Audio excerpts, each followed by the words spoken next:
Nature మనతో మాట్లాడుతుంది, ఎప్పటికప్పుడు మనకు తన సందేశాన్ని ఇస్తుంది. మీరు కరెక్ట్ మార్గంలో వెళ్తున్నారా లేక తప్పుడు మార్గంలో వెళ్తున్నారా అని సూచించే వార్నింగ్ సంకేతాలు ఏంటో ఇప్పుడు మనం తెలుసుకుందాం. సునామీ వచ్చే ముందు పక్షులకు, జంతువులకు, సముద్రంలోని చేపలకు ముందే తెలుస్తాయని చాలామంది అంటుంటారు. అది ఎంతవరకు నిజం, ఎంతవరకు అబద్ధం? మనకి ఏం జరగబోతుందో అని ప్రకృతికి ముందే తెలుస్తుందా అంటే అవుననే అంటారు. మనలో చాలామంది మంచి జరిగితే తమ అదృష్టమని, చెడు జరిగితే దురదృష్టంగా భావిస్తారు. కొన్ని విషయాలు మళ్ళీ మళ్ళీ జరుగుతున్నాయంటే మీరు సరైన మార్గంలో వెళ్ళట్లేదని పంచభూతాలతో నిండిన విశ్వం చెబుతుంది. అయితే ప్రకృతి మనకు ఎలాంటి సూచనలు ఇస్తుందో తెలుసుకునే ముందు మా ఛానల్ని సబ్స్క్రైబ్ చేయడం మాత్రం మర్చిపోకండి. అందులో మొదటిది ఆతృత. జనాల మధ్య నడుస్తున్నప్పుడు పక్కవారిని గుద్దుకోవడం, ఎదురుగా వచ్చే వ్యక్తి చేతులు తాకడం లేదా మీ కాళ్ల వేళ్లు దేనికైనా గట్టిగా తగలటం, ఇలా తరచుగా చిన్న చిన్న యాక్సిడెంట్స్ జరుగుతుంటే మీరు వెంటనే మీ వేగాన్ని తగ్గించుకోవాలని, మీరు చేసే పనిని కాస్త నెమ్మదిగా చేయడం ప్రారంభించాలని ఈ ప్రకృతి సూచిస్తుంది. రెండవది మతిమరుపు. ఏదో ఒక ముఖ్యమైన పనిని మీకు అప్పగించినప్పుడు మీరు దాని గురించి తరచుగా మర్చిపోతుంటే ఒకసారి ఆగి అన్నీ సక్రమంగా ఉన్నాయో లేదో చూసుకోండి. మీరు చేయాల్సిన పనికి ఎలాంటి ఆటంకాలు ఎదురవుతున్నాయో ఒక్కసారి సరిగ్గా చూసుకోవాలి.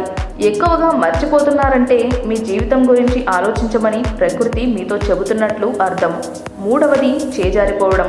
సాధారణంగా వస్తువులు చేజారిపోతున్నా లేదా మీ వల్ల అవి తరచుగా విరిగిపోతున్నా మీరు సరైన మార్గంలో వెళ్ళట్లేదని ప్రకృతి మీతో చెబుతుంది.